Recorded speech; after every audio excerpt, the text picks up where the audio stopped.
Hi guys, welcome back to VALORANT News. The drama continues between G2 and Sentinels last night, with CEO Rob Moore popping off against the entirety of the G2 squad. Zels is occasionally getting involved as well when necessary, but pretty much it's CEO Rob versus the entirety of the G2 roster. This matchup, if it does happen in Bangkok, will be legendary, to say the very least, stirring up some of the rivals.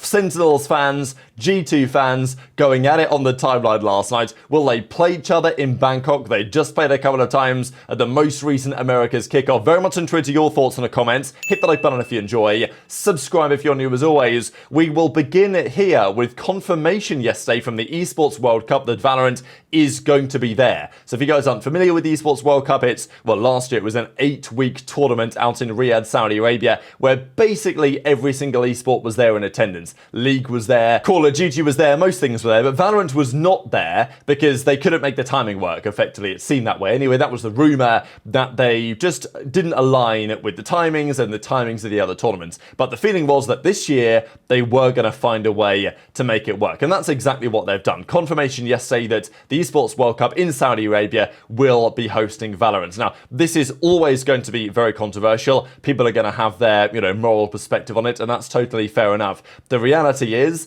the money in esports right now is coming from Saudi Arabia, and when every other esport under the sun is involved, and also when basically all of your favorite organizations are involved in some capacity as one of the partner teams, they also want to get involved in the games where they compete. So, to me, this was an inevitability. People are going to have their perspective on it either way. I know there's going to be suggestions of, boycotting the event and not watching it and these things, and totally fair enough if that's your decision to do so for, reasons of morality. The other maybe problem with that, to some degree, is that EWC continues to get involved everywhere. So it was confirmed with League and TFT and VALORANT going to be there that the event promotion will be happening during the other tournaments, right? So beyond tournaments, the partnership includes a global commercial collaboration starting with VCT Masters Bangkok on the 20th of Feb 2025, and there will be integrated broadcast activations to League of Legends, VALORANT and TFT's major LAN events. So,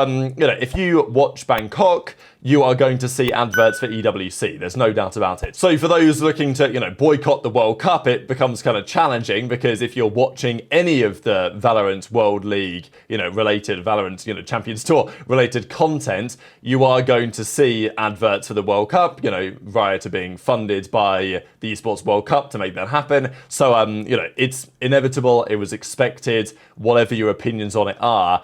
I think my opinion is, we need more tournaments in VALORANT. I think that's the bottom line. I see it from both angles, absolutely, but I also think that an extra tournament with the big teams out there in Saudi Arabia, it's going to be interesting, to say the very least, as far as I'm concerned, and this was the advertising for it here. Now, we don't yet know when it's going to be and exactly how it's going to fit in. Last year, it was running from the start of July until pretty much the end of August. So there's a big window there where they can make the World Cup happen for a week, basically is how they do it. They get out there and they play for a few days in the weekends, and they schedule VALORANT to be in, okay, you're in week 4, you're in week 2, you're in week 7, whatever. But the plan will be to have the big teams there. That is absolutely their intention, to, to round about the stage 2, seconds, Masters event kind of situation. So they'll try and find a way to make it work timing-wise, I imagine. And this year they are going to do everything to make that happen. The intention will be to have all the big teams there.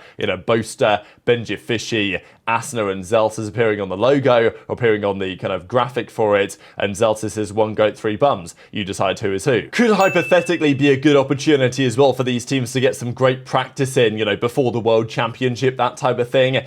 Obviously, there's some people saying, oh, maybe Sentinels will just, send their academy team, which they could theoretically do, I suppose, and have them compete for them in VALORANT. But also, it's plausible that if you send the full team, you get a great tournament to practice in shortly before the VALORANT Champions itself, which could be very, ideal in some respects. So intrigued to your thoughts in the comments below. Quick update here as well on the challenges stuff, as, BCJ says of SR, O2 versus YFP, very disappointed, because this is how it looks for now in the Swiss stage here in the Americas. So these are the games that have happened so far. There's more upcoming today, and, basically these are actually today.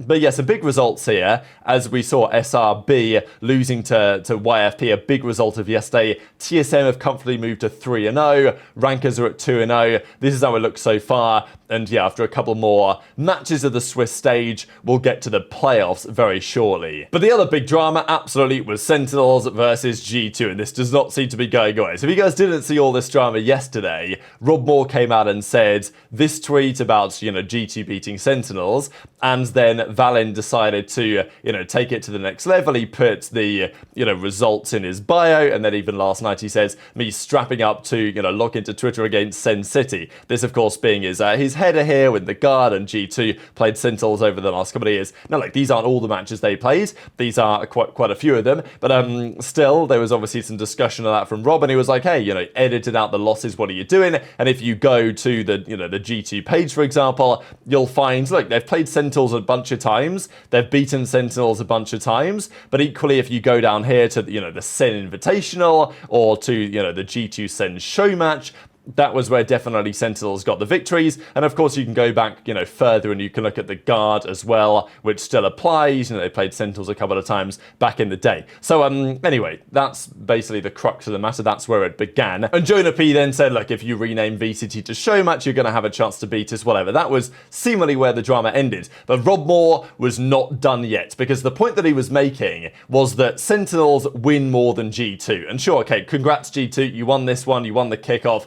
We'll see you in Bangkok type thing. And fair play, Rob Moore was trying to get himself an TacticalRab video, and he's also trying to stir up a bit of interest in this particular rivalry. And I'll be there for it, absolutely, right? Because going into Bangkok, as we said yesterday, who's the favourites? Who honestly knows at this point? G2, Vitality, Edward Gaming. I think T1 could be a real threat as well, potentially, but that's just personal bias because I like the team. Sentinels, you can never count them out, given how close Sentinels and G2 were in the grand finals of the Americas. Who knows what happens in Bangkok? But this was pretty interesting, as Upwards agency say. We saw some discussion online. Here are the top 10 leaderboards for the most winningest Valorant teams in history. So, they're basically ranking them, sorted by amount of victories, but also caliber of victories, and putting them into order like this. So, EDG, based on what they've won domestically and internationally, they win as follows, right? And if you consider champions and you consider Masters events, this is what it looks like over the last couple of years, and you will find Edward Gaming, Sentinels, Fnatic, Gen.G, Loud, etc. Obviously,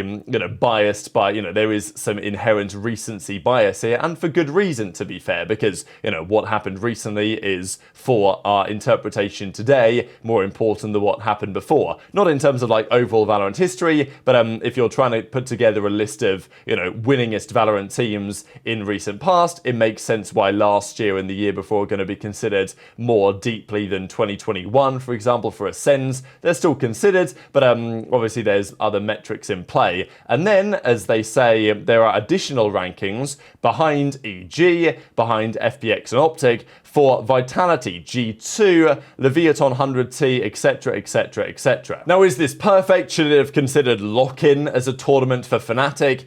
Probably. But look, whatever. That is the bottom line, that people did some analysis, and they said that Sentinels compared to G2 are much more so the winning team. Read into that what you like. The bottom line is, have Sentinels won more than G2? The answer is yes. So Rob Moore decided, okay, it's time to do a tweet about it. And he tweeted this: until Saturday, Sentinels were 4 for 4 in Riot's Grand Finals, and G2 were 0 for, nothing, because, they hadn't really been making them before. So, congrats to Valin, Trent, Josh RT's the coach, Leaf Jorgamo and Josh RT's again, for finally bringing your unhinged fan base their first Riot-hosted title. So, he basically says, look, congrats on winning that one, but let's see what history says, and let's see what the future says as well. So understandably, there was going to be lots of reaction here, starting actually from Jorgamo, because he quite tweeted and say, talk to me when you hold this one, right? Because look, Sentinels have done well, they've won a fair bit, they've won Masters, but they've not won the World Championship. Neither of G2, but Jorgamo has, and now he's on G2. So, as Rob Moore says, impressive receipts. Kaplan, we need to take down Jaw. See you in Bangkok. So, thought it was kind of nice nice, really. Like, look, okay, there's a bit of drama here, bit of fan bases going at it. Certainly Sentinels fans, G2 fans popping off on the timeline against each other last night, but it's probably going to be good for the sport in the grand scheme of things. And then what Valen says, because Rob Moore had called the G2 fan base unhinged. So obviously the G2 players maybe weren't going to be so happy about that, and therefore Valen says, SEN fans calling us unhinged has to be bait, right? And Rob Moore wasn't taking any of that and says, nice edit job on your banner to remove the off-season tournament. Also a little odd to celebrate your match win in last year's kickoff tournament, since that match result knocked you out of the event, and we moved on and won the event and then won Madrid. So, Rob Moore just, he's given up caring, it seems, at this point. He's just going to say what he thinks. And I think Rob Moore needs to drop a look at my bank account meme from Miracles back in the Call of Duty days, back in 2012, whatever it was. So, Valen then says, okay, whatever, old man, like, congrats, Rob, you won a show match. Well, that too, but I guess since you came in third in the tournament, you pretended that didn't happen either. So, yeah, they were going at it, and of course, seeing all this unfolds, obviously some Sentinels fans and G2 fans were getting into it, and it was kind of nice to see that at the end of the day,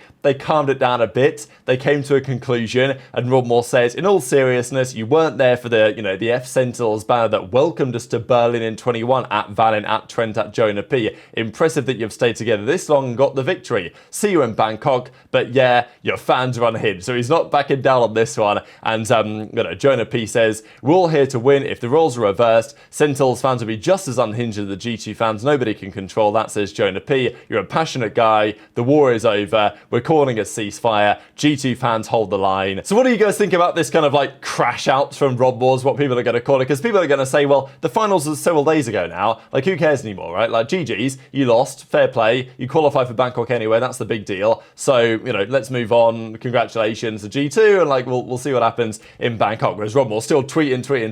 And fair enough. As far as I'm concerned, part of this from Rob is just stir up a bit of the drama, stir up a bit of the rivalries, and make things interesting going into Bangkok, because, DRX play Sentinels round 1, G2 play Trace Esports round 1, so hypothetically G2 have an easier first round game, but there's no guarantees on anything in this tournament when all of these 8 teams, I think, could do some serious damage at the event. So very much interested in your thoughts in the comments. Hit the like button if you enjoyed, subscribe if you're new, take care, and I'll see you next time.